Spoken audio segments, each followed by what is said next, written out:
احمد الله يا من جاءه رمضان كم أناس بهذا العام ما أدركوا كنا نرجو لقاهم. Sesuai dengan Allah SWT, saya ingin mulai dari nanti saya berakhir tentang Harfat wa Akhwatuha. Itu judul tulisan. Harfat wa Akhwatuha itu judul tulisan ditertibkan sebuah makalah di jurnal wakaf terbitan Kementerian Wakaf Kuwait. Saya ingin menyampaikan tentang hal ini supaya kita yang muslim yang lebih berhak terhadap kekayaan hasanah ilmu Islam ini. Tapi toh mereka belajar dan mengambil manfaatnya sampai hari ini. Teman-teman Allah, kan orang-orang putih yang hadir di Amerika itu kan sebenarnya juga pelarian datang terutama dari Inggris. Makanya kalau Amerika merdeka tahun 1776 Juli, ya. Pertanyaannya merdeka dari siapa? Perang jajah dunia dari Britania Raya. Nah itu karena lari mereka ke terutama di negara-negara bagian di New Jersey, di Maryland, satu lagi saya lupa. Ini mereka lari dikarenakan tekanan agama Protestan itu sulit, tidak bisa hidup saat itu di Inggris. Karena tidak bisa hidup di Inggris itu, maka mereka lari. Maka mereka nanti sampailah ke 3 negara bagian itu, nanti jadi cikal bakalnya Amerika Serikat. Makanya ketika tahun 1601 ketika Inggris, teman-teman kalau sudah bicara di atas tahun 1400 Masehi ya, itu artinya Eropa sudah kenyang belajar Islam. Ya sudah kenyang, karena itu tahun 1492 Muslimin tutup di Andalus setelah 8 abad membersamai Eropa. Makanya yang bangkit duluan kan Eropa, karena ketika Eropa dia bangkit duluan itu dikarenakan tadi. Maka mereka belajar ke berbagai kampus di Andalus, di Spanyol, Portugal, Prancis Selatan, sama Pulau Sisilia sekarang di Italia, atau mereka nyebrang sampai ke Afrika Utara. Ada tadi Maroko contohnya, mencari Korowi segala macam itu. Dan muslimin itu ciri khasnya dermawan, ciri khas muslimin. Tidak ada ilmu yang ditutupi, tidak ada ilmu yang dilabeli ajibah. Kita ini belajar nggak jelas dari orang kafir memang. Ya kan? Akhirnya sulit sekarang kita mendapatkan ilmu, sulit mendapatkan kebaikan karena dilabeli copyright. Muslimin dulu nggak begitu. Orang belajar, bahkan belajar kemudian pulang lagi, bahkan pulang jadi paus di Itali. Gak apa-apa, muslimin tidak pernah memaksa orang masuk Islam. Atau ke sini melihat kebesaran Islam, masuk Islam, alhamdulillah. Gak masuk Islam ya gak apa-apa, pulang malah jadi paus. Jadi salah satu paus itu lulusan Andalus muslimin. Ya, apa itu? Nah, mereka pulang itu membawa ilmu-ilmu yang luar biasa, di antaranya konsep pendanaan wakaf. Maka begitu nanti yang memanfaatkan sangat besar. Pertama kali tentu Prancis, karena Prancis yang paling berbatasan duluan. Makanya jangan aneh kalau pembangkitannya disebut pembangkitan Prancis duluan itu. Supaya untuk tahu, jadi bukan mereka datang dari negeri hebat tiba-tiba jadi bangkit. Enggak, itu muslimin yang ngajari bangkit. Sebelumnya udah muslimin duluan gitu ya. Cuma mereka agak jujur kalau sebenarnya Spanyol lebih hebat duluan dibandingkan Prancis.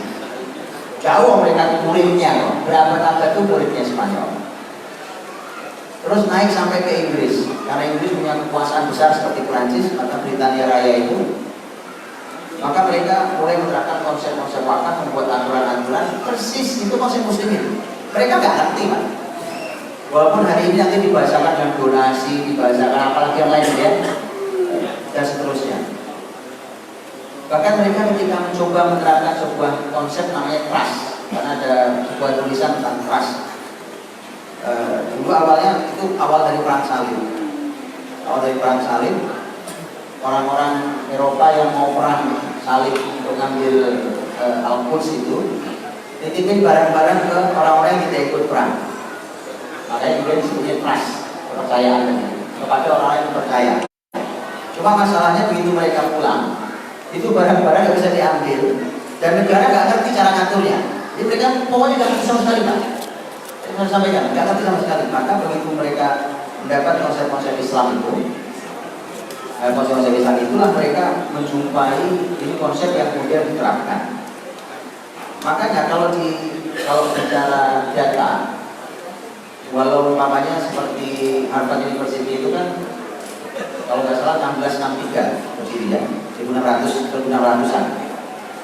Tapi jauh sebelum itu Eropa sudah punya kampus lebih tua. Makanya Italia itu sebagai dunia ini masa Andalus itu sangat bangga mereka punya kampus tertua. Itu karena disebutkan mereka sebelum tahun 1100 mereka sudah punya kampus di Bologna, di Italia punya. Dan seterusnya. Nah, orang-orang yang lari dari Eropa dan dari Inggris itu lari ke Amerika. Di Amerika mereka punya ilmu tersebut. Bawalah semua ke Amerika itu. Maka kampus-kampus besar di Amerika itu berjalan sampai hari ini konsepnya menggunakan konsep wakaf. Cuma itu mesti heran. Dan kalau Harvard University punya 34 miliar US dollar lebih, kenapa masih bayar malah mahal banget sekolahnya? Nah itulah dari orang-orang mereka ini mengambil konsep yang enak saja. Buat mereka kalau tidak menguntungkan duniawi tidak menarik, karena Tuhan mereka dunia, surga mereka dunia. Makanya kan menarik Pak. Jadi itu pendanaan berbagai macam hal, fasilitas segala macam berjalan dengan itu. Walaupun ada juga yang kampanye beasiswa segala macam. Ada lembaga-lembaga sosial yang juga melakukan hal itu. Tetapi di dalam Islam, konsep aslinya bahwa wakaf itu digerakkan sedemikian luar biasa dan tidaklah sebuah madrasah atau sekolah dibangun atau kampus dibangun kecuali sudah jelas di mana wakafnya. Sekarang Bapak Ibu bisa bayangkan, saya tunjukkan contoh gaji Pak. Sudah sekolahnya gratis, gajinya melangit. Dari mana? Dari wakaf. Dari wakaf. Jadi semua nyaman, yang wakaf nyaman, apalagi nanti konsep wakaf ya tadi contohnya ayat-ayat korban itu.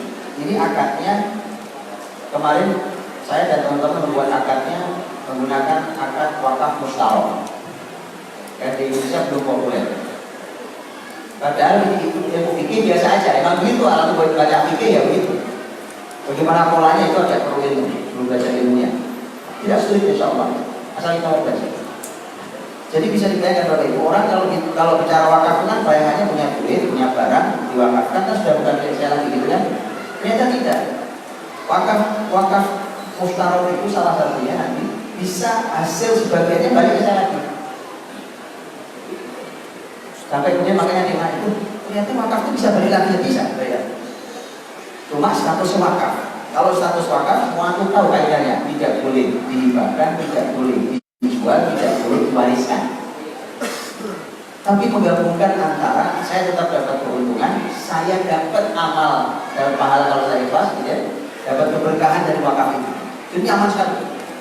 Nah dulu muslim begitu. Tadi saya sebut dengan Jami Korowi itu, hampir seluruh wilayah kota Fes itu, bahkan pinggiran kota Fes, hampir seluruhnya milik Jami Korowi, satu wakaf. Makanya begitu teman. Dan itu sebenarnya sudah ditiru oleh pesantren-pesantren di Indonesia yang dulu. Mereka sudah niru itu. Makanya untuk lihat pesantren itu dulu biasanya mulai dari rumah kecil di penduduk, lama-lama lebar, dan satu tata wakaf. Nah, cuma tadi kalau kemudian kita mulai terbawa oleh konsep barat yang tadi itu, yang jualan sekolahan tadi itu, maka akhirnya terjadi ya jeblos juga nantinya. Akhirnya bangun gedung-gedung tinggi, ya kan? Tapi tadi penjualan anak itu. Nah, jadi teman-teman Allah, bayangkan kalau gaji-gaji langit, makanya saya sampaikan di kota ini di datanya di semua tempat. Saya tunjukkan salah satu data yang menarik, namanya kalau di dalam pembahasan wakaf atau nama lokasi namanya Robert Roshidi, kawasan Roshidi. Kawasan kayak gimana kalau di sini? Kota baru dibuka itu kawasan besar, dan lengkap seluruh fasilitas di sini. Semua ada di sini. Itu kenapa dinamakan Roshidi? Karena yang membangun, yang mendanai, yang membuat namanya Roshiduddin. Roshiduddin Fadlullah Al-Hamdani. Dia menteri. Dia salah seorang menteri, pakar di berbagai ilmu. Ini pendidikan Islam dulu gitu kan, gak ada orang pakar satu ilmu itu gak ada.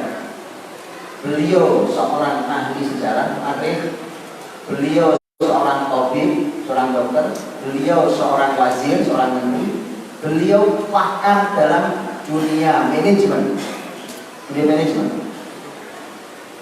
beliau juga ahli dalam urusan keuangan, financial finance.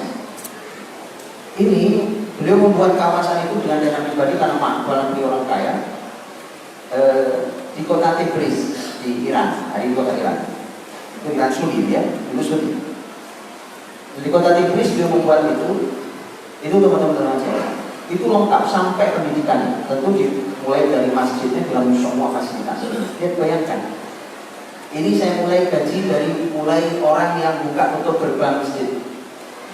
Untuk ini pintu masjid, untuk bukaan untuk tukang buka tutup gerbang itu gajinya setahun 30 dinar. Tapi satu dinar di hitungan masa itu 3 mithqal. Jadi 3 mithqal itu artinya kurang lebih 3 dinar yang normal. Karena normalnya 4,25 dikalikan 3 masih. Itu 1 dinar. Maka 30 dinar itu artinya berarti kalau dibagi 12 bulan, per bulannya jadi berapa? Kurang lebih 2,5 ya. Anggaplah 2,5. 2,5 dinar. 2,5 dinar kalau 1 dinar yang normal hari itu 2.200.000. Jadi anggapkan 2 juta gitu. Anggap 2 juta bapaknya gajinya sudah berapa? 2,5. 5 juta masih dikalikan 3 karena waktu itu dibuatnya 3 mithqal. Jadi gaji per bulannya itu orang tukang buka untuk masjid itu berapa? Itu 15 juta. Nah, sekarang kebayang tidak? Ada orang-orang yang pekerjaannya makmum itu. Ada orang kerjanya cuma mati lampu. Karena dulu lampu kan nggak pakai saklar. Itu bisa susah saklar. Dalam mesin seperti itu. Gajinya besar itu Pak. Atau bisa ngelapan itu tukang tiup lampu. Di Robert Roshidi. Nah, ada orang itu yang ditugasi oleh Roshiduddin itu tugasnya hanya baca Quran. Ada di bawah satu kubah itu orang gantian baca Quran sampai tidak boleh putus baca Quran itu lagi. Digaji setiap orang 50 dinar setahun. Itu belum bicara rotinya Pak, karena ada roti itu berapa man itu ukuran satu man 3 kilogram. Itu per hari hitungannya. Jadi sekian man sehari itu roti. Jadi aku bayangkan, saya belum bicara dosen, guru, belum saya, belum kepala itu. Saya ambilkan yang tinggi. Kebayangkan tuh, yang paling tinggi, gaji yang paling tinggi siapa? Yang paling tinggi gajinya adalah guru. Jadi kalau aku peradaban yang bangkit Pak, yang paling tinggi gajinya harus guru. Nah, kalau guru sekarang sedih banget kalau ada sedih. Terus kita bicara, kita, Allah Akbar, itu antum tidur kesiangan itu. Itu mimpi ngasih yang bolong namanya. Ahli ilmu itu posisi paling tinggi, dokter di bawahnya. Dokter gajinya tinggi, 400 dinar. 400 dinar gaji dokter saat itu, tapi kalau dokter kerja di bawahnya lagi. Anda tahu gaji seorang dosen, seorang guru yang bisa menguasai beberapa ilmu itu gajinya 500 dinar. Di Robert Roshidi. Oke. itu masih panjang datanya. Saya punya data sangat panjang angka-angka itu. Semakin saya sebutkan di sini, makin rusak kita Pak. Mendingan saya tutup sampai di sini, gitu ya. Untuk itulah begini, itu yang kita buat. Semua itu, bagaimana cara mendanainya? Itu yang paling penting. Gak berharap ke negara, gak ada berharap ke negara. Rasulullah memang menteri, tapi tidak ngambil uang negara. Sekolah besar lagi yang sangat fenomenal adalah Madrasah Nidhamiyah, kampus besar, Madrasah Nidhamiyah. Pendirinya Nidhamul Mulk, dan Madrasah Nidhamiyah itu yang menginspirasi Nuruddin Zaidi. Nuruddin Zaidi, karena Madrasah Nidhamiyah itu pusatnya di Baghdad, nanti ada cabang cabang. Nuruddin Zaidi posisinya di Suriah, di kota Halab aslinya, di Aleppo, itu membuat sekolah-sekolah di sana. Salahuddin Al-Ayyubi hanya salah satu pengagumnya Nuruddin Zaidi dan muridnya Nuruddin Zaidi. Anda bisa bayangkan kebesaran sekolah Nidhamiyah ini. Madrasah Nidhamiyah itu besar sekali. Nidhamul Mulk juga menteri. Dia dalam setahun mengeluarkan donasi 600.000 dinar setahun. 600.000 dinar. Itu angka uang halal pribadinya. Tapi sadar bahwa donasi itu tidak bisa diharapkan terus-menerus. Bisa jadi orang yang kaya, tapi begitu orang yang meninggal, ganti anaknya lain ceritanya, kan gitu. Makanya yang sistemik pendanaan itu adalah wakaf.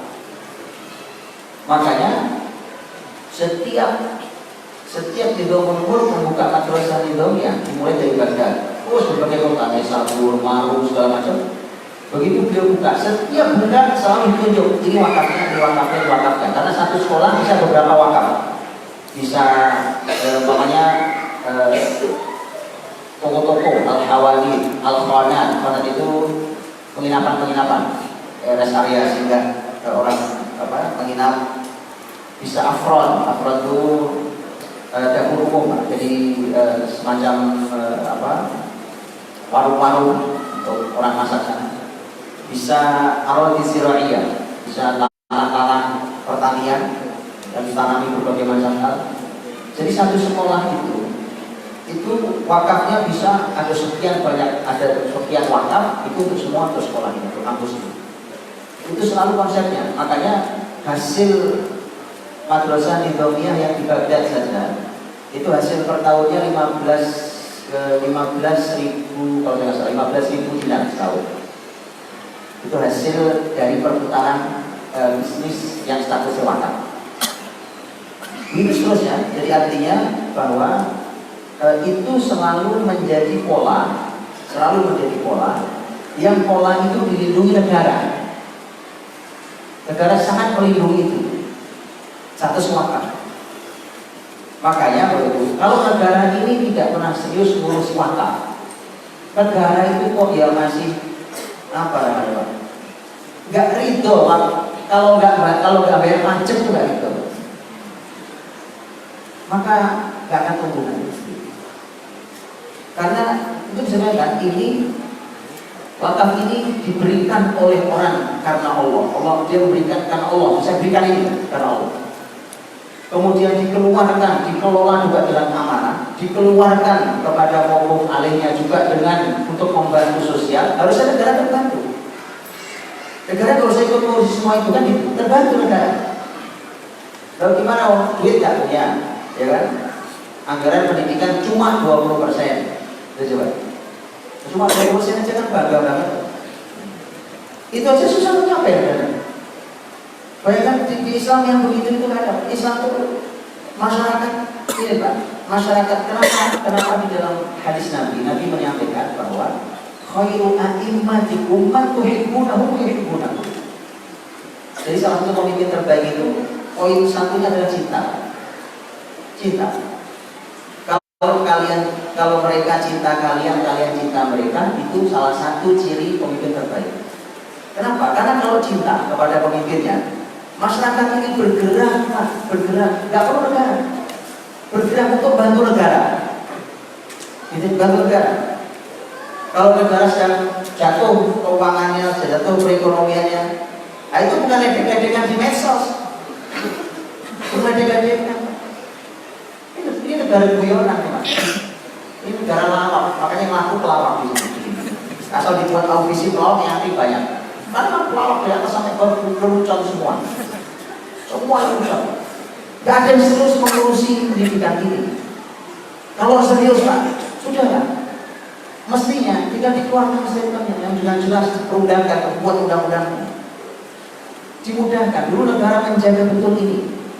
Dijaga betul. Negara menjaga betul semua akan wakaf yang sampai hari ini itu manuskrip kuno, catatan wakaf ratusan tahun yang silam itu masih ada. Itu kerjaan negara untuk menjaga supaya dari generasi ke generasi wakaf ini tidak hilang. Bukan malah merecokin wakaf. Muslim ini orang yang baik-baik Pak, mau bantu negaranya. Gitu. Nah, tapi negaranya harus tahu diri. Nah, disinilah hadirin. Maka muslimin harus belajar tentang ilmu wakaf. Wakaf itu Bapak Ibu ilmunya luas banget, bukan yang seperti kita bayangkan. Jadi kalau Bapak Ibu punya bayangan tentang ilmu wakaf di kepala hari ini, bukan cuma itu cuma sepersekian, kecil banget dibandingkan ilmu wakaf yang sungguh besar sekali.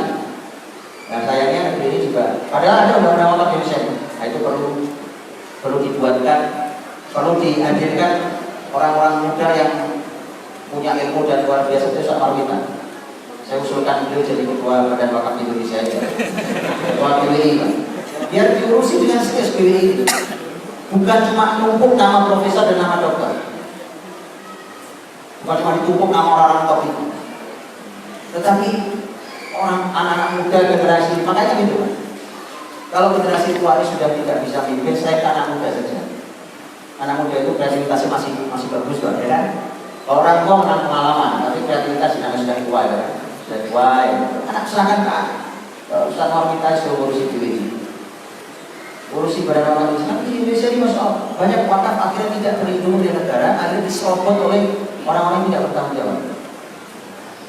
Saya dapat cerita data teman-teman yang dapat data dari PWI tentang di wilayah Jakarta saja, di wilayah yang kalau saya sebut Bapak itu nggak percaya. Wilayah semahal itu di ibu kota ini, di Jakarta ini, itu ternyata wakaf semua dari Serobot jadi kepemilikan pribadi ini. Dan itu tidak hanya di Jakarta, di berbagai kota di Indonesia. Jadi negara harus hadir sana untuk melindungi semua. Dan sekali lagi pelajari ilmu wakaf. Jadi mendirikan sekolah itu babnya bukan cuma Ustaz ada tanah kosong sebelah ini, bukan cuma itu babnya. Bukan bagaimana itu. Pertanyaan berikutnya adalah mana usaha Anda? Kayak Nino Muluk tadi, seperti Rosiduddin tadi, atau Jamil Korobin tadi, dan segala macam hal itu.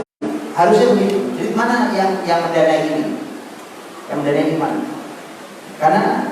Karena memang kita harus belajar untuk menjalankan semua data yang kita baca di dalam sejarah kebesaran Islam itu, dan ternyata memang bisa dikembalikan.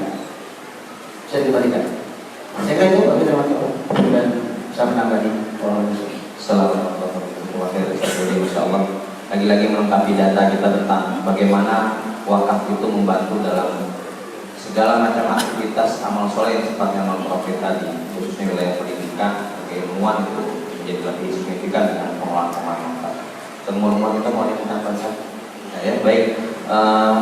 Kita masuk ke sesi pertanyaan yang memang ini sudah banyak numpuk, pertanyaan-pertanyaan yang ada kaitannya dengan apa yang kita bahas hari ini. Tapi sebelum masuk ke pertanyaan, ada pertanyaan-pertanyaan yang lebih intern ke Kota Palpati tentang pertanyaan bagaimana pembukaan Kota Palpati di wilayah masing-masing. Jawabannya tadi sudah tersirat, sudah disampaikan Ustaz Budi.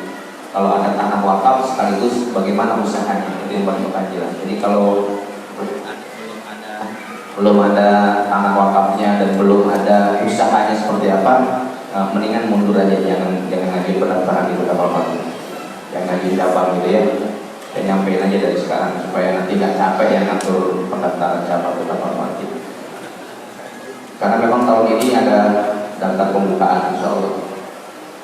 Begitu insya Allah. Ini pertanyaan Ustaz saya disampaikan untuk Ustaz Umar kita.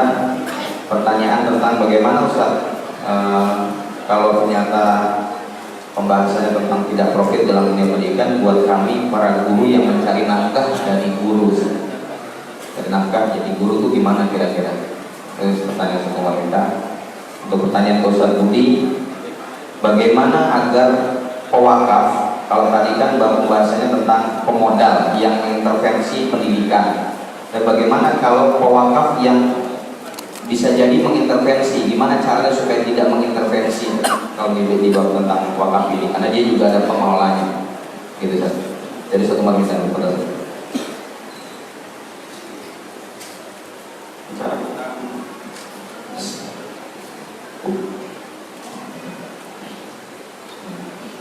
bicara tentang masalah pendidikan non-profit. Sebenarnya tadi kalau kita seksama perhatikan dari uraian yang disampaikan oleh Ustaz Yazari itu sudah menjawab dari apa yang ditanyakan.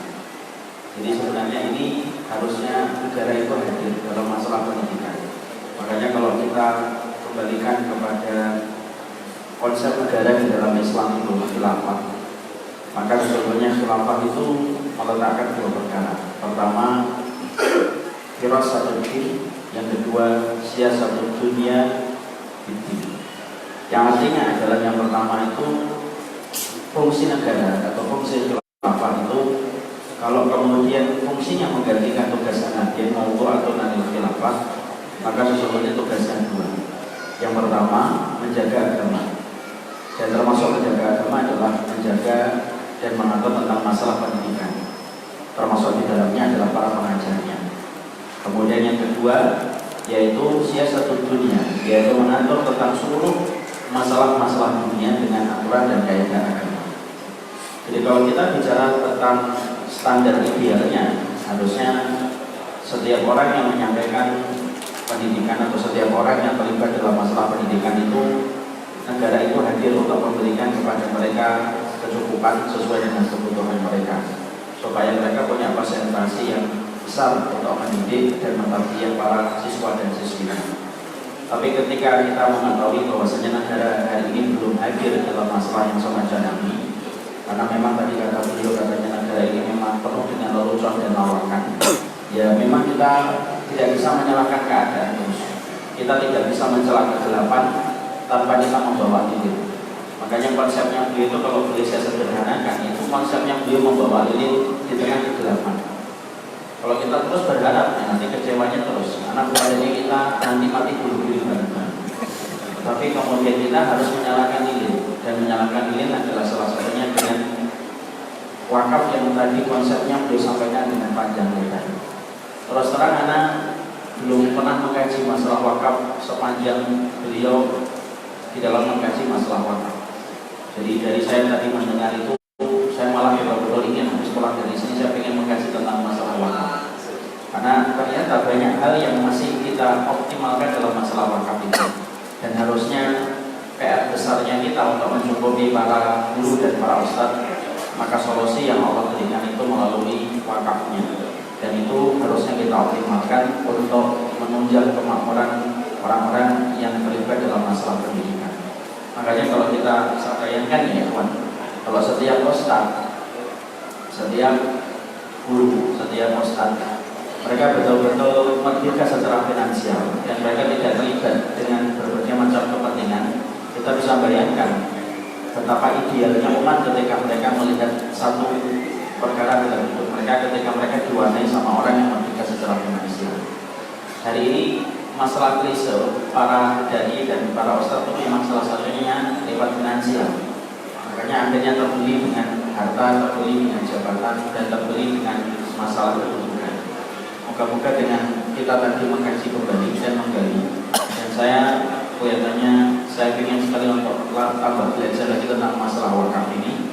Moga-moga ini bagian dari lilin kecil di tengah kegelapan hari ini ketika negara tidak hadir dalam masalah pendidikan. Jadi kalau kita memang berharap terus, memang kecewa terus, maka saatnya kita menyalakan lilin, dan lilin itu adalah salah satunya. Yuk kita kaji kembali. Terus terang Allah, saya ingin sekali mengkaji tentang masalah wakaf, karena sampai dulu sampaikan wakaf mustahil dan lain sebagainya.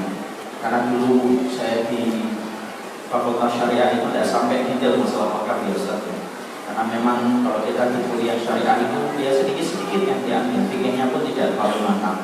Tapi ini menjadi sebuah motivasi terutama bagi anak untuk mempelajari masalah wakaf, untuk menjadikan kita hadir untuk membantu upaya pendidikan supaya memiliki kemerdekaan dalam masalah idealisme sesuai syariat. Jadi itulah yang kemudian nanti kita bisa lakukan. Adapun para ustaz-ustaz hari ini bagaimana dan para guru, inilah kewajiban kita harus menyampaikan. Saya akan siap untuk membantu, bahkan saya siap untuk mewakafkan, yaitu waktu saya dan mungkin tenaga saya. Kalau ada satu guru di satu komplek yang ternyata belum tercover masalah kebutuhannya, ya saya akan ngomong di komplek tersebut. Saya mewakafkan lisan saya untuk bicara, walaupun semua hasilnya nanti kita serahkan sama Allah. Karena memang kita harus memberikan langkah walaupun kecil di antara langkah panjang yang harus kita mulai rintis mengenai pola masalah. Lanjut. Baik, kalau ada wakaf yang intervensi, itu satu-satunya masalah karena beliau belum paham tentang wakaf itu apa. Memang karena tidak paham itu jadi kadang-kadang juga lagi-lagi lucu. Ada tanah, ada masjid, terus didirikan oleh orang baik. Begitu orang baiknya meninggal, ya kemudian kan hadirlah anak-anaknya mengatakan, ini kan dulu bapak saya yang mewakafkan, jadi kami yang paling berhak mengurus. Nah ini ketika diwakaf. Kenapa kalau sudah wakaf itu nggak ada yang punya, sudah nggak ada yang punya. Wakaf itu yang punya Allah, sudah nggak ada yang punya. Memang kemarin sempat saya miliki, gitu. Setelah itu sudah punya saya. Yang punya saya nggak ada yang punya. Mau apapun yang benda yang diwakafkan itu, sampai kenapa tidak boleh dijual itu? Kalau sudah diwakafkan, nggak bisa dijual, nggak bisa dihibahkan, nggak bisa saya hadiahkan ke orang lain, nggak bisa. Kalau saya meninggal, nggak bisa diwarisi anak saya. Kalau itu namanya barang wakaf. Nah, maka kalau ada yang intervensi, babnya berarti belum mengerti tentang wakaf. Dan nanti itu orang yang diamanahi untuk memanfaatkan atau mengembangkan harta wakaf. Jadi nanti itu Bapak Ibu, hari ini nanti juga ceroboh banget sampai harta wakaf hilang. Dan itu yang dosa siapa? Nadir dosa. Kan datang seorang wakif, Pak, saya serahkan ini ke bapak yang kelola, saya maunya ini. Itu syarat orang yang mewakafkan. Maka nadir harus amanah. Dan dia harus lihat dirinya. Kalau dia sanggup, dia terima. Kalau tidak, jangan diterima. Mohon maaf Pak, syarat bapak saya nggak sanggup. Cari nadir lain. Ini dalam Islam. Ada lagi yang ceroboh. Mohon maaf, itu umat ini kan saking baiknya. Dan ini Masya Allah, itu memberikan hartanya, mewakafkan hartanya, diserahkan kepada ustaz-ustaz yang dipercaya oleh masyarakat. Tapi ternyata oleh ustaz itu nggak diapa-apain. Dikelola enggak, dipakai enggak, makan dosa. Karena beliau mewakafkan itu dia dapat pahala. Terus kemudian berhenti gitu. Makanya saya ini sering dapat tawaran wakaf. Gede-gede wakafnya, karena saya nggak berani ambil. Kenapa? Saya tidak punya tim di situ. Saya belum tahu cara mengelola di wilayah itu. Dan saya belum punya pengembangan ke arah situ. Maka karena kalau nadir tidak sanggup, jangan diterima. Ya, nah, penting bagi nadir untuk sampai tadi. Makanya nadir itu harus punya ilmu sampai ilmu bisnis gitu. Karena sebagian wakaf kan disebut wakaf produktif kan. Dia harus mengerti ilmu bisnis. Dia tentu harus menggandeng orang lain, ya. Artinya kerja nadir itu sampai sebetulnya. Itu nadir berjaya. Itu kan sembarang orang asal dia saya terima. Bukan begitu. Saya terima sini, saya doain Al-Fatihah. Bukan begitu doang. Jadi Anda itu dapat amanah yang berat. Kalau nggak sanggup tolak, serahkan ke orang lain. Nah itulah. Maka kalau ada wakif intervensi itu tidak mungkin. Ini indahnya kalau wakaf. Kalau modal mesti intervensi, namanya modal. Tapi kalau wakaf nggak mungkin intervensi. Makanya perlu disadarkan. Itulah kenapa. Contoh tadi wakaf tadi itu wakaf Ayo Korban Indonesia tadi itu. Bapak Ibu kalau baca akad yang kami buat, akadnya bukan selembar kertas gitu, Karena hari ini kalau akad itu kan akadnya selembar kertas. Kadang-kadang orang lirik juga enggak. Tanda tangan, ada taruh di bunga. nggak ada nilainya. Padahal kalau bapak ibu membaca dalam sejarah wakaf di sejak zaman dahulu, sejak zaman Rasul, itu akad wakaf itu bisa sangat detail, bahkan bisa satu buku sendiri. Akad wakaf semakin besar makin detail, makin tebal. Itu saya baca di literatur. Begitu saya ke Kementerian Wakaf di Kuwait, itu saya masuk sama Ustaz Ilhamnya. Di perpustakaannya, di lemari itu isinya adalah akad-akad wakaf yang usianya ratusan tahun. Itu sudah tua-tua itu. Maka ditutup. Saya minta izin ke kepala perpustakaannya, boleh nggak saya pegang? Ternyata diizinkan, senang sekali. Saya buka pelan-pelan begini. Kan sudah tua kertasnya. Masya Allah, saya buku. Nah itu saya hadirkan pulang, Kita nggak tahu apa barokahnya ulama dulu kan gitu ya. Maka begitu dihadirkan ulama ini juga saya juga baru cerita. Makanya kalau dihadirkan, kalau tentang Islam itu percaya aja Pak, beres ya. Nanti manfaatnya apa, kita malah kadang-kadang nggak tahu manfaatnya apa. Kalau hadirkan, maka ini salah satu cerita dari teman kita juga. Begitu dia ikut wakaf itu, kemudian kan dia kita kasih akadnya buku cuma beberapa lembar sebenarnya, terus tanda tangan sesuai dengan dalam aturan Islam itu. Dan dia dulu cerita, saya bawa pulang, saya kasih ke istri saya ini baca, baru baca beberapa tulisan itu di akad itu, dia nangis istrinya.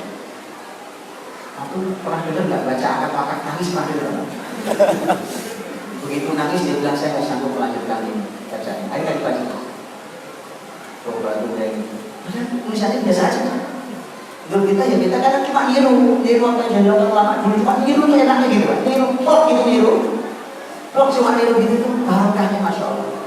Nah itu mengilmui para wakil gitu ya. Jadi orang-orang yang wakil itu kita kasih ilmunya.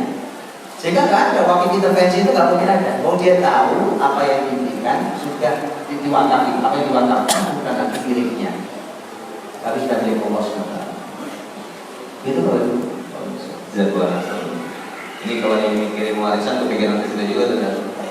Orang kalau punya warisan, kalau ada pola wakaf begini, cara mewariskan buat saya pakai wakaf gitu. Bawa catatan nih warisannya, catatan di wakaf gitu. Kalau memang kita pahami dalam tentang wakaf taruh salah satunya. Baik, masih ada waktu lagi, ini ada pertanyaan lagi banyak sebenarnya, tetapi tadi ada jawaban-jawaban yang telah disampaikan oleh Ustaz Umar kita dan Ustaz Budi. Itu sudah ada yang mewakili. Tolong Bapak Ibu yang memberikan pertanyaan juga dicerna, karena ada pertanyaan-pertanyaan ini sudah terlewatkan, jadi beliau tidak mengulang lagi. Pertanyaan yang berikutnya saat itu Ustaz Umar minta begini Ustaz, kan ini kondisinya udah ruwet di satu pendidikan di pertanyaan ini kan, terus jadi lama lagi hasilnya. Pertanyaannya, ada nggak langkah pragmatis kan? Ada pragmatis dibuat orang tua, kan mereka udah lanjut gitu. Gimana caranya supaya langkah pragmatis itu terjadi, supaya mereka punya solusi juga. Nah kalau untuk Ustaz Budi, pertanyaannya, Ustaz tadi kan bahwa pendidikan jangan dikaitkan dengan politik, tapi faktanya anak-anak disekolahkan orang tua fokus untuk mencari kerjaan dengan gaji yang tinggi, karena sejak SD, SMA bahkan kuliah biaya yang dikeluarkan juga sangat besar. Di sisi lain banyak juga dari SMK yang diarahkan untuk kerja karena merasa tidak mampu masuk ke perguruan tinggi karena biayanya tinggi. Lalu bagaimana saat menyelesaikan pendidikan ini secara tuntas tanpa dikaitkan dengan politik? Padahal satu teman kita ada satu dulu. Kalau saya boleh punya pertanyaan, saya juga ingin tanya tentang masalah tentang bagaimana secara pragmatis dan instan. Tentunya dalam proses kita memahami karakter dan sifat dunia itu tidak ada yang instan. Makanya tentunya antum tahu Allah menciptakan langit dan bumi ini dalam masa 6 hari, 6 masa. Padahal bagi Allah itu mudah untuk menciptakan alam semesta pun wayapun jadi. Imam yang Al-Ghazali itu menjelaskan dengan api. Kenapa Allah itu menciptakan langit dan bumi 6 masa? Padahal mudah bagi Allah untuk menciptakan dalam sekejap. Karena Allah ingin memberikan pelajaran kepada setiap manusia, segala sesuatu pasti ada prosesnya. Yang membedakan surga dengan dunia itu karena proses, Pak. Makanya di surga itu tidak ada proses. Kalau kita ingin punya anak, langsung anak kita besar. Itu kalau di surga. Kalau di dunia tidak, semuanya itu ada proses. Makanya Rasulullah pun dimenangkan oleh Allah itu setelah melewati proses 20 tahun lebih. Baru kemudian beliau memasuki Fathu Makkah dan dimenangkan oleh Allah. Padahal mudah bagi Allah untuk menolong nabinya pada hari yang pertama dia berdakwah. Dan itu mengajarkan kepada kita segala sesuatu ada prosesnya. Orang yang mempelajari agama secara instan dan pragmatis secara cepat, maka saya teringat kaidahnya Al-Khatib Al-Baghdadi. Di dalam kitab Al-Faqih wal Mutafaqih beliau menyampaikan man ta'allama jumlatan dafa minhu jumlatan. Orang yang mempelajari agama ini secara instan itu biasanya bilangnya juga instan. Makanya tidak bisa didapatkan secara instan. Tetapi kalau Allah berkehendak tentunya mampu, dan itu mudah bagi Allah. Karena kita juga mendapati di kaidah umum ini ada pengecualian. Ada memang ulama-ulama yang mengalami percepatan di dalam belajar setelah mereka melewati masa-masa tua. Kalau kita melihat banyak sekali ulama-ulama yang mereka menjadi ulama itu setelah mereka tua. Malik bin Dinar itu menjadi ulama setelah melewati separuh hidupnya, dan dulunya pecandu khamr sampai akhirnya dia belajar dan akhirnya menguasai kunci-kunci agama setelah melewati masa-masa tua. Kita mendapati Fudail bin Iyad pun kurang lebih sama. Fudail bin Iyad itu dulunya pembegal tapi juga jadi ulama, Pak. Walaupun mereka melewati masa-masa yang bisa dibilang terlambat ketika beliau belajar. Tapi karena mereka mungkin karena tobat mereka yang betul-betul nasuha, maka Allah menggantinya dengan yang jauh lebih baik dari apa yang mereka tinggalkan. Banyak ulama juga yang mereka menjadi ulama juga karena motivasinya juga benar, Pak. Makanya ada sebuah kitab, dan anak yakin itu setelah dia sering sudah membaca Ulumul Himmah, Pak. Itu kitab yang menerangkan tentang himmah. Motivasi-motivasi para ulama dulu itu luar biasa. Kalau tidak salah Daud Al-Dhahiri itu jadi ulama ya gara-gara dikomentari, tapi jadi ulama. Beliau ini pernah sholat, kemudian langsung ketika masuk ke masjid langsung duduk. Bukan sholat, mau masuk ke masjid langsung duduk. Orang komentar, duduk banget ya, masuk ke masjid langsung duduk. Terus gimana? Sholat 2 rakaat tahiyatul masjid itu saking tidak tahunya dia. Akhirnya dia sholat 2 rakaat. Lalu setelah itu beberapa waktu kemudian dia masuk masjid lagi pada Allah habis asar. Masjid tersebut mereka mengimani dan mereka kemudian memakai pendapat tidak ada sholat sunnah habis asar, walaupun sholat sunnah itu memiliki sebab. Kemudian masuk masjid di satu tempat, kemudian dia langsung sholat tapi habis asar. Orang-orang di komplek itu, orang-orang di masjid itu berkata, goblok, duduk. Habis sholat asar malah sholat sunnah. Kemudian dia bingung, saya langsung duduk dibilang bodoh. Kemudian saya sholat juga dibilang bodoh. Ya, terus gimana? Akhirnya gara-gara dibilang bodoh, itu kemudian jadi ulama, Masya Allah. Dan beliau menjadi salah satu madhab yang kelima di dalam madhab yang terkenal di dunia Islam. Itu gara-gara disebut bodoh. Kalau mungkin kita yang disebut bodoh, bacok-bacokan, itu akan panjang. Makanya di situ kita mendapati itu yang dinamakan dengan ulumul himmah.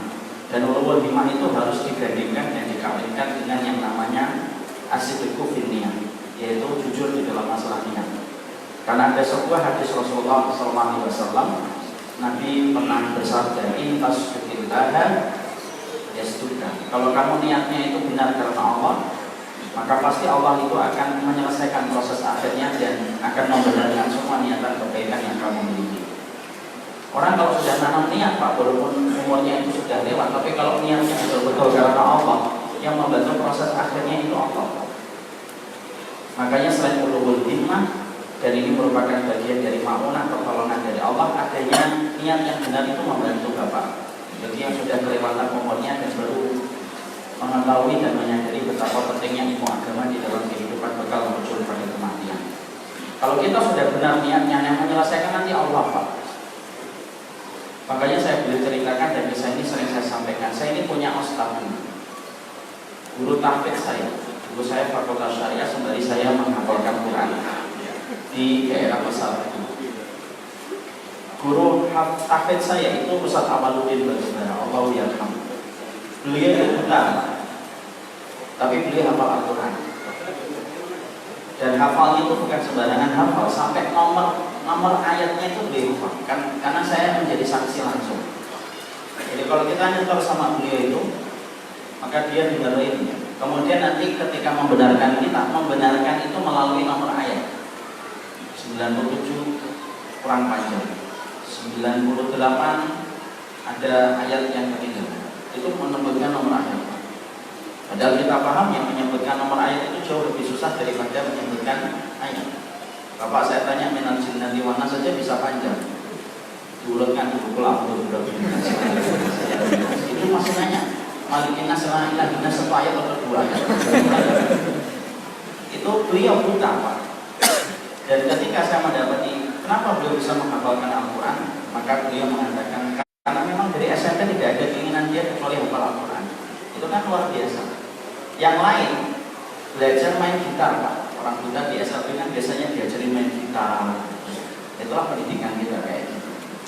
Tapi beliau tidak, dia pengen menghafalkan Al-Quran. Biasanya diajari pijit, beliau tidak mau. Dia hafal Al-Quran. Padahal menghafalkan Quran bagi orang buta itu kan harus 2 kali Pak. Harus ada yang membacakan. Karena pada zaman beliau masih muda, itu belum ada Quran dari itu. Kalau sekarang sudah ada langsung. Dan dia harus dengerin dulu baru dimasukkan ke otaknya. Tapi Masya Allah luar biasa. Dan saya melihatnya kenapa orang yang buta mampu menghafal Quran sampai sedetail itu. Betul-betul dia menghafalkan itu, tiqah dia menghafalkannya itu betul-betul dhabit. Itu karena niat yang beliau miliki itu betul-betul karena Allah, dan Allah menyelesaikan proses akhirnya Pak. Makanya saya pernah ketemu dengan temannya yang datang ke pondok. Temannya bilang, Ustadzmu ini, Ustadz Awaludin ini dulu ketika masih teman kami di pondok pesantren ketika menghafalkan Quran itu luar biasa. Pernah kami akan ujian surat Yusuf, salah satu surat yang paling mudah untuk dihafalkan. Dan kebanten kalau sudah mudah dihafalkan juga dihafal. Itu kemudian akan ujian surat Yusuf. Maka kemudian yang lain murojaah, mengulang-ulang hafalan. Beliau mengulang-ulang hafalan surat Yusuf karena mau ujian surat Yusuf. Kok dilalahnya? Pada Allah itu tertidur. Dan tertidur itu ngigu. Ngigunya apa? Surat Yusuf dari awal sampai akhir tidak ada yang sama. Dan ketika bangun, dia kemudian memperbaiki sajadahnya. Teman-temannya nanya, mau ngapain ini? Mau murojaah surat Yusuf aja, tidak usah murojaah. Kalau kamu tidur gitu aja tidak ada yang salah apalagi. Kalau bapak kan sabda-sabdanya juga nggak malah. Makanya biasanya masalah klise itu orang tua yang menginginkan pendidikan anaknya di pondok ataupun di kota itu biasanya anaknya lebih banyak hafalan daripada orang tuanya. Bapaknya marah, oh surat Al-Mulk 3 bulan tidak hafal-hafal. Nanti anaknya jawab, masih mending saya hidup 3 bulan lagi semua hidup nanti. Karena kemudian mungkin niatnya kurang lurus. Makanya saya tutup ini dengan masalah ini adalah saya pernah dapetin satu muhadharah syah. Nah di YouTube saya dengerin. Ada syah itu dia punya halaqah di Masjid Nabawi.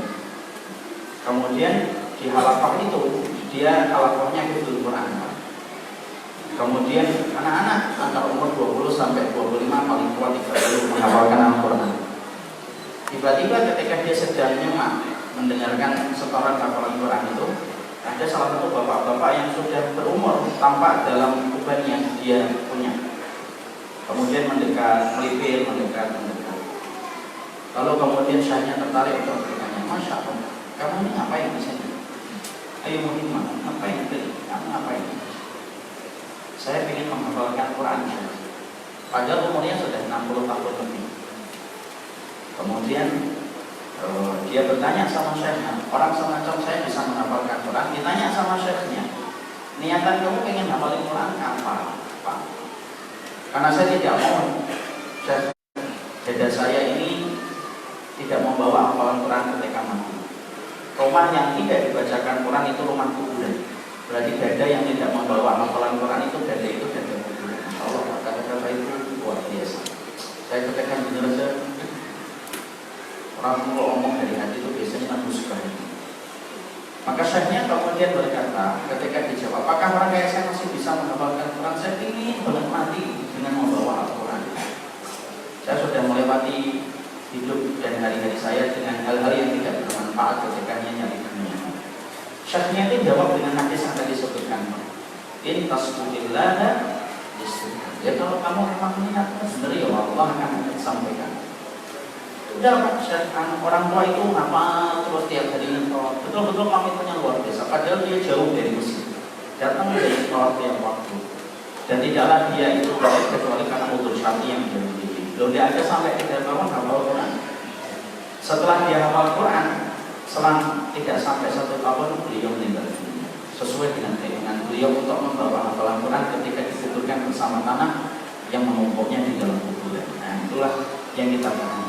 Kalau yang benar prosesnya panjang, tapi selalu ada pengecualian. Min kaidah ila fi istisna. Semua kaidah umum itu pasti ada pengecualian.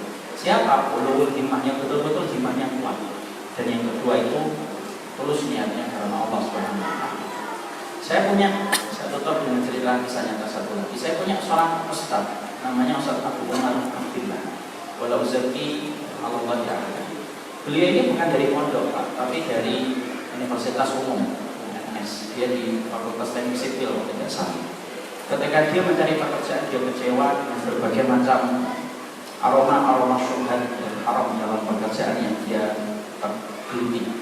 Akhirnya dia kecewa dan dia pelampiasannya benar di tempat agama. Dia akhirnya mempelajari bahasa Arab ketika umurnya sudah tidak lagi muda. Tapi betul-betul serius Pak. Dan apa yang terjadi? Allah sampaikan apa yang diikhtiarkan oleh beliau. Sampai akhirnya beliau itu bisa mengetahui banyak suci dalam bahasa Arab dan bisa membaca referensi Arab. Bahkan kitabnya, bukunya karangan beliau banyak. Dan kemudian sempat mengisi saya dulu ketika saya masih kuliah diajari Pak sama beliau, salah satu mengisi orangnya. Bahkan sampai anaknya saja ngomong ketika ditanya itu, nanti kamu pengen sekolah di mana? Di UNS. Kenapa? Supaya bisa bahasa Arab kayak aku. Kira bapaknya itu bisa bahasa Arab di UNS. Padahal bapaknya belajar bahasa Arab itu setelah melewati kuliah dan punya anak. Karena kecewa dengan pendidikan, kecewa dengan pekerjaan. Itulah puzzle-puzzle yang saya ambilkan. Kisahnya beliau, kisahnya Ustaz saya, Ustaz Awaludin yang sudah meninggal dunia 4 tahun 5 tahun. Kemudian kisah Nabi Syekh tadi itu menjadikan kita harus paham bahwasanya kalau memang niat kita betul tulus karena Allah, pasti Allah akan mudah. Karena saya yakin mungkin sebagian dari sini baru menyadari betapa pentingnya pendidikan agama. Karena memang lucu kita ini Pak dalam masalah pendidikan itu ya. Pendidikan kita itu mengajarkan kepada anak kita ilmu umum. Itu Masya Allah berjam-jam dalam sepekan Pak. Seakan-akan hidup di dunia itu selama-lamanya.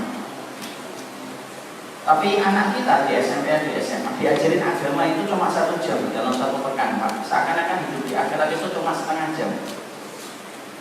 Dan kita ini dipaksakan untuk menerima kondisi. Bapak bisa bayangkan kondisi 1 jam itu dalam 1 sepekan itu terus apa dapatnya dari kualitas anak kita. Sudah itu ditambah lagi orang tuanya tidak bisa didik.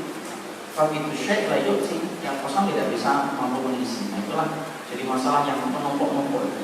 Makanya saya paham termasuk dari ta'amul itu konspirasi itu apa?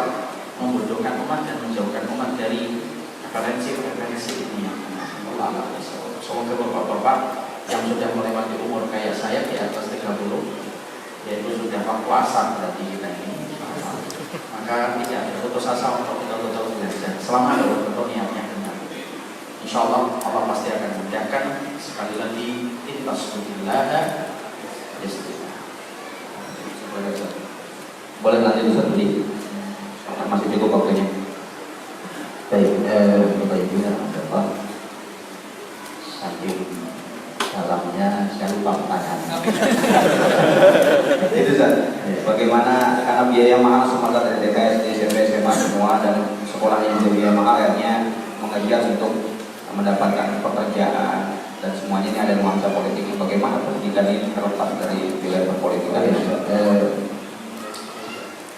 Yang tadi saya cerita tentang pendidikan tentang politik itu pola politik hari ini. Karena kalau di dalam kepemimpinan siasat syariah dalam syariat ini itu sejalan dengan syariat Islam yang tidak pragmatis. Sisi pragmatis selalu ada, cuma dia bukan ruh segala-galanya. Kalau politik hari ini ya, makanya muncul kaidah tidak ada lawan dan kawan abadi. Itu gimana ceritanya hidup begitu? Itu kan mana benar? Dalam Islam itu jelas nyata. Kalau setan musuhmu selamanya, itu kan nyata kalau dalam Islam, gitu kan? Kalau dia adalah dia syuhada, solehin, itu temanmu selamanya. Itu dalam Islam itu. Tapi kalau betul-betul bahwa kita diarahkan, nah itu kalau itu pendidikan di bawah masuk ke sana, maka nanti roh pragmatisme itu akan pasti merusak pendidikan. Tapi ingat cerita saya tadi ya, Jami'ul Qarawi tadi. Bukan hanya Jami'ul Qarawi, seluruh madaris kampus-kampus dalam Islam itu kendali negara itu bisa dikendalikan di ruangan guru di sekolah. Bisa begitu. Jadi paham ya, jadi tidak masuk ke wilayah, jangan dicampur dengan wilayah politik hari ini. Tetapi suatu hari perpolitikan ini kita kendalikan dari ruangan guru di belakang itu. Saya sering bilang negara itu kasih saklar aja Pak, saklar dihubungkan di ruangan guru. Jadi on-off-nya di ruangan guru. Mati, belum mati. Yang lain gitu. Sesederhana itu, pokoknya sederhana. Cuma aku bisa tahu kan, kayak apa kualitas orang-orang di dalam itu. Seperti itu, jangan salah. Al-Ghazali, Abu Hamid Al-Ghazali itu kan beliau tinggalnya di mana? Jauh di timur sana, di Irak. Tapi anda lihat, beliaulah yang menggerakkan Andalus. Sampai beliau pernah berangkat, dikabarkan beliau berangkat ke Mesir itu hanya untuk menemui Yusuf bin Tashafin yang nyebrang dari Maroko untuk menyelamatkan Andalus yang pecah belah. Karena Yusuf bin Tashafin sempat meminta fatwa. Saya kalau masuk untuk menyatukan muslimin di Andalus ini pasti ada muslimin yang jadi korban pertumpahan darah terjadi. Ini nggak bisa dihindarkan. Saya sudah duga. Pertanyaannya, boleh tidak saya bisa hidup? Fatwanya kan berat buat beliau. Nah, saya bunuh muslimin berat, walaupun saya tidak sengaja bunuh, tapi pasti akan terjadi tumpah darah. Tapi saya murni niat saya untuk menyatukan muslimin. Boleh nggak begitu? Itu difatwakan dari timur. Makanya sampai Abu Hamid Al-Ghazali bergerak ke Mesir dikabarkan. Gitu. Tapi kemudian ternyata Yusuf bin Tashafin sudah tua dan sudah meninggal itu berbalik. Artinya kendali-kendali dunia bahkan lebih jauh itu dikendalikan di dalam kampus. Dalam kampus. Yaitu ya intinya gitu ya, itu tidak terlibat di dunia pragmatis politik, tetapi ini melahirkan para pemimpin di kemudian hari yang mengendalikan negara dari ruangan-ruangan para syekh. Anu pikirin deh, gimana buat sekolahnya kayak begini coba. Pikirin ya, rame-rame pikirin terus dijalankan. Karena ngaji ini kalau cuma wacana nggak enak. Saya ngaji wacana itu udah bosan. Sudah tamat, ada saya udah N, selesai. Ngaji cuma wacana itu nggak menarik. Kalau ngaji wakaf, jalankan wakaf. Gak mau saya ngaji panjang lebar tentang wakaf, maka hasil kita korban ini baru ngaji jalan. Terus ini lagi ngaji lagi. Justru baru lagi dibakar, baru jalan kan, saya nggak mau ngaji wacana itu udah cukup ngaji wacana, ngaji kemana-mana ngaji tapi nggak dijalankan. Dalam Islam ilmu itu untuk diamalkan, tapi kita amalkan dan jangan beramal sebelum itu kalau dijalankan setiap kita menjalankan apa yang kita ilmu, masya Allah. Nah, ada pun biaya mahal, kemudian akhirnya kita ingin anak-anak juga nanti kerja di tempat yang baik segala macam, gajinya besar sekali. Itu faktor awalnya karena salah niat, karena kita tidak menganggap menuntut ilmu ibadah. Begini, antum pergi haji, perlu modal duit atau enggak? Jelas dari sini jauh banget mahal. Haji reguler berapa, haji plus berapa? Ada yang lebih mahal dari itu. Bisa ratusan juta kalau. Atau bisa bayangkan, ada gitu. Kemudian atau untuk orang balikin duit saya udah ngeluarin duit buat haji sekian. Gak ada Pak, karena kita dari awal niatnya untuk ibadah. Tapi karena didik anak tidak kita anggap ibadah, maka begitu keluar duit kita ingin balik. Nah, otak kita otak modalan kita di tempat kita tadi. Karena di kepala kita sudah diracuni modal dari itu, maka kalau orang keluar modal harus balik modal. Setelah itu ngambil untung. Pasti begitu. Karena kita tidak menilai itu sebagai ibadah. Kalau nilai sebagai ibadah, atau keluar biaya gede-gedean untuk tadi untuk ibadah, apa lagi ibadah? Ya kita kembali. Nah, saya bacakan selalu dalam bab ini begitu. Ini saya seorang yang berat untuk bicara ketika sesuatu itu belum saya jalankan, saya memilih untuk tidak bicara. Makanya saya tidak banyak ceramah itu karena saya tahu diri bahwa saya tidak banyak melakukan amal soleh sehingga saya nggak banyak bicara. Tapi hal yang itu saya miliki baru saya akan bicara. Bukan bicara di masyarakat. Di antaranya ini semua adalah hasil dari didikan keluarga ayah saya Wahyarham, menanam kuat tentang niat, terutama dalam bab menuntut ilmu itu ditanam betul kuat niatnya, sehingga waktu saya Wahyarham dan teman-teman di Al-Fatih membuat pendidikan ini yang saya serang buat dan sebagian orang menerima bahwa ini keras sekali dan begini. Saya bilang tak apa-apa, aku boleh kasih cap apa saja. Sesungguhnya ini semua keluar karena saya cinta sama aku. Karena saya selamatkan umat Muhammad SAW ini, semua aku tidak salah. Karena sebelum kita panjang lebar bicara tentang amal, kan semua bicara tentang niat. Innamal a'malu binniyat wa innamal likulli imri'in ma nawa. Karena yang kita dapat itu yang kita niatkan. Niatnya apa dalam hati, itu yang kita dapat. Tadi astagfirullah itu. Makanya saya selalu bacakan hadis Nabi dan itulah mengapa itu yang saya bunuh duluan dunia pendidikan sebelum yang lain. Saya bunuh duluan. Nanti bahwa pendidikan non-profit itu nomor sekian, tapi nomor satu ini. Karena begitu salah niat, kita nggak dapat. Yang kita dapat hanya kita niatkan. Innamal likulli imri'in ma nawa. Sudah capek-capek, dapat cuma begitu doang. Nah, kalau cuma dapat dunia, makanya lihat dunia, kemudian dapat dunia. Anak kita ingin nanti gajinya besar, ternyata terus dia kerja di tempat yang gajinya besar. Kalau cuma dapat itu bahasanya, itu lumayan Pak. Ya Pak, cuma dapat duit, alhamdulillah Pak, duit manfaat buat kita. Masalahnya bukan itu. Masalahnya ada hadis yang sahih riwayat Abu Dawud ini disahihkan oleh para ulama.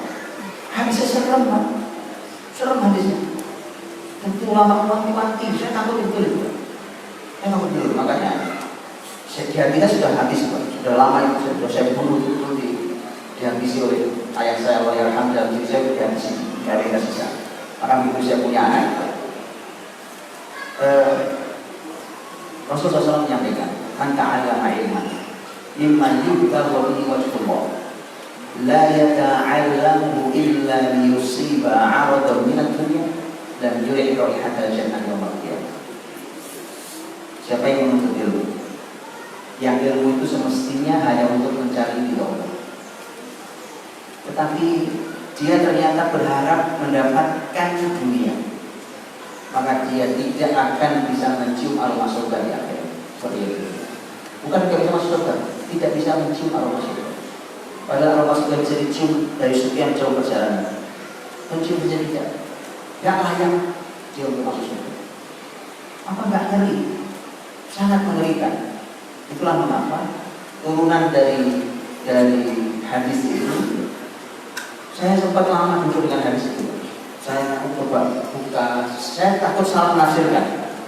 Jangan-jangan, maka saya buka syarah ulama tentang hal itu, dari mulai tulisan sampai ceramah-ceramah ulama ada, dari mulai kitab itu sampai hari ini.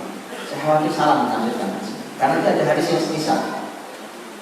Ada hadis yang semisal, di mana Nabi SAW juga mengatakan, la ta'allamul ilma, jangan kalian belajar ilmu. Liumaru bil ulama wa yumaru bis sufaha wa yasrifu wujuhan nas. Kalian jangan pernah belajar ilmu tujuannya untuk bersaing dengan ilmuwan. Jadi biar ilmuwan saya juga ilmuwan, biar kita duduk setara sejajar ya. Kalau itu niatnya Mas, atau kalian ingin menjatuhkan orang-orang yang tidak berilmu. Jadi kalau debat menang, Karena saya ilmu. Kalau saya bicara saya menang karena kalian nggak ngerti ilmu. Atau untuk mengalihkan wajah manusia semua melihat Anda. Nah ini penggemar. Jadi bahaya orang seperti Maruf itu sama kita ini, bahaya terus. Penggemar banyak masalahnya. Jadi tapi mudah-mudahan memberikan keikhlasan kepada kita semua. Karena itu semua Nabi mengatakan, lah habis seberat itu, kemudian buat kita kayak angin lalu, kita anggap biasa. Makanya kenapa saya galak betul dalam hal ini, turunannya adalah saya selalu bilang Pak, tapi ini internal di Al-Fatih saya selalu bilang, Bapak Ibu yang masih pengen, tapi sekarang tidak internal saya sekarang cerita. Bapak Ibu yang masih pengen dapat ijazah, cari sekolah lain, keluar dari sini. Nggak ada sekolah sekolah itu mas saya. Yang masih berharap ijazah, cari sekolah lain. Karena di sini kami tidak siap mendidik lama-lama, hasilnya nggak ada. Kita akan berlalah untuk mendidik anak bersama-sama. Terus kemudian salah niat, ini namanya kuning dari mana? Orang salah niat. Oke, kami nggak siap. Kalau ada orang yang masih pengen ijazah, cuma pengen nanti pekerjaan baru, saya itu. Begitu saya baca biografi kebangkitan dari cerita Hamid Al-Ghazali rahimahullah, wah itu saya kayak dihantam oleh orang besar kepala saya. Karena Hamid Al-Ghazali menghilang dari dunia keilmuan, dari dunia pendidikan keilmuan. Karena kalau Hamid Al-Ghazali sudah ngajar, itu orang begitu banyaknya berkeliling seputar beliau. Ilmuwan besar yang ilmunya dikagumi orang, luar biasa. Bahkan saya pernah baca disebutkan bajunya hamba Hamid Al-Ghazali harganya 500 dinar. Efek dari keterkenalan, duitnya banyak. Dari dulu kalau itu sudah kayak dari dulu.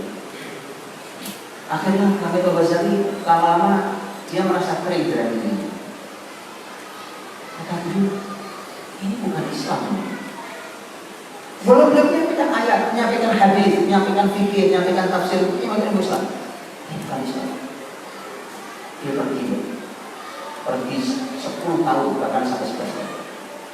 Beliau pergi, ngapain pergi? Beliau hanya duduk-duduk, kadang beliau duduk merenungi semua dari Irak pergi sampai ke Al-Quds, ke Syam. Untuk merenungi ini salah, semua salah. Karena ini sudah salah niat ini pasti. Karena kalau salah niat baik, tidak ada umat yang bisa diperbaiki, walau kalimatnya semua perbaikan. Tidak ada umat yang bisa dididik, walau seluruh kalimatnya pendidikan. Tidak ada umat yang bisa dibangkitkan, walau seluruh kalimatnya adalah takbir kebangkitan. Ya. Maka diluruskan niat mendidik jiwa 10 tahun hilang. Nah, setelah kemudian nanti lahir buku kitab Ihya Ulumuddin. Maka kitab Ihya Ulumuddin itu kitab luar biasa. Saya menyebutnya kitab kebangkitan.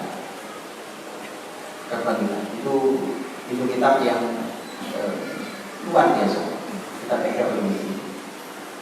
Bahwa di dalamnya ada hadis-hadis yang baik palsu ya, tapi harus fair orang menilai. Harus fair menilai. Dan itu sudah dinilai oleh para ulama setelahnya, itu biasa saja. Tidak ada kitab yang sempurna kecuali kitabullah. Karenanya begitu beliau mengubah arah pendidikan itu, ternyata yang beliau ubah. Nanti kalau buka kitab Ihya Ulumuddin, kan yang beliau bicarakan pertama-tama juga fikih juga kan. Fikih juga kan, ngomongin toharo, ngomongin sholat, bicara puasa, bicara zakat. Ya fikih juga babnya. Cuma cara bicaranya beda. Sekarang beliau bicara ruhnya toharo, ruhnya sholat, ruhnya siam. Itu pendidikan. Bukan cuma kamu sholat tapi gak pakai ruh. Bukan kamu puasa gak pakai ruh. Bukan kamu bersuci gak pakai ruh. Ubah semuanya. Begitu beliau mengubah itu, balik lagi beliau ke Irak. Balik ke Irak, lalu beliau mengajar lagi. Diminta untuk masuk ke Madrasah Indonesia karena beliau salah satu guru besar di Madrasah Indonesia. Lalu beliau nanti mengajar lagi, nanti beliau di kampung, di kampungnya beliau kemudian nanti beliau tinggal di sana. Dan setelah beliau wafat, jadi yang menggerakkan itu bukan otak, tapi roh. Kalau pinter-pinteran, orang banyak lebih pinter. Tapi setelah Al-Ghazali meninggal, maka itu ibarat meninggalnya satu orang, tapi membangkitkan umat. Jadi kadang-kadang ada kayak orang kayak gitu. Jadi makanya orang-orang yang syahid, mereka yang syahid yang dibunuh oleh Tauhid, oleh musuh itu, mereka suka keluarkan kalimat, tidak masalah, darah saya tertumpah, tapi darah itu untuk menyirami kematian dan batin, untuk menumbuhkan dengan surga. Sampai begitu. Nah, kalau Ghazali wafat, itu menjadi ruh, 500 imam wafat, ruh untuk kebangkitan umat. Apa bergeraklah seluruh madrasah-madrasah, muncul tokoh-tokoh besar. Di antaranya Syekh Abdul Qadir Al-Jilani, orang besar dalam sejarah kebangkitan. Terus begitu sampai tadi nyambung ke Syam, Nuruddin Zaidi. Baru lahir Salahuddin belakangan gitu. Jadi kalau diurutkan dari Al-Ghazali, Salahuddin itu posisinya ya semacam cicit lah. Jauh. Tapi tadi karena roh yang diperbaiki, arah pendidikan diperbaiki, niatnya jangan salah.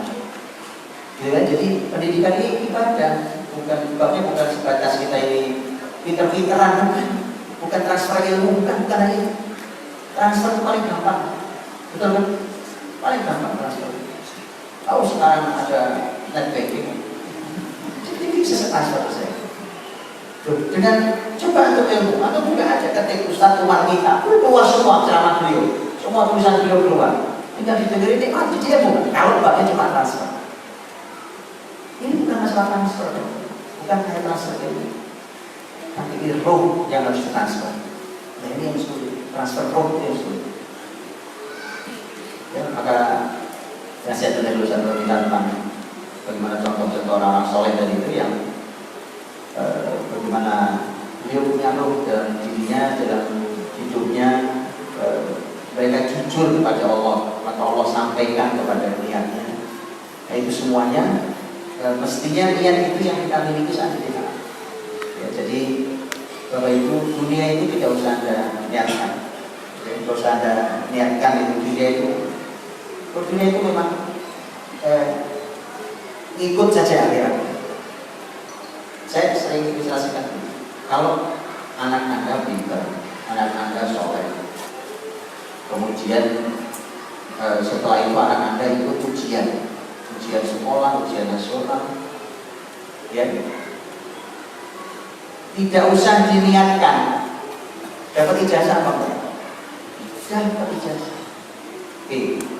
Karena pintar, soleh anaknya, kemudian pamannya kalau dia nggak punya perusahaan sendiri, perusahaan mana yang nggak mau? Orang kayak gitu perusahaan mana yang nggak mau? Nggak usah diniatkan dapat kerjaan apa enggak? Nggak usah. Ya dunia itu memang ikut, tapi akhirat kalau nggak diniatkan dia dapat. Akhirat itu kalau tidak diniatkan tidak dapat.